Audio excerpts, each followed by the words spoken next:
সাভারের ধামরাইয়ে তৃতীয় শ্রেণীর এক শিশুকে বলাৎকারের অভিযোগে মাদ্রাসার শিক্ষক মোহাম্মদ জোবায়ের আহমদকে গ্রেফতার করেছে পুলিশ। রবিবার রাতে রোয়াইল ইউনিয়নের খরারচর এলাকায় তালিমুল কোরআন মাদ্রাসায় এ ঘটনা ঘটে। শিশু আবাসিকভাবে মাদ্রাসায় পড়াশোনা করছিল। অভিযুক্ত শিক্ষক রাতে শিশুটিকে ডেকে নিয়ে নির্যাতন করে। পরদিন শিশুটি তার মাকে বিষয়টি জানালে তিনি থানায় অভিযোগ দায়ের করেন। পুলিশ সোমবার রাতে অভিযুক্ত শিক্ষককে গ্রেফতার করে।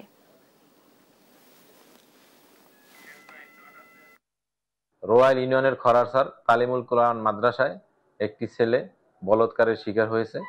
উক্ত তথ্যের ভিত্তিতে দ্রুত থানা পুলিশ মাদ্রাসায় যায় এবং ভিকটিমকে উদ্ধার করে নিয়ে আসে এবং ভিকটিমের অভিযোগের প্রেক্ষিতে উক্ত মাদ্রাসারই শিক্ষক তাকে গ্রেপ্তার করা হয়।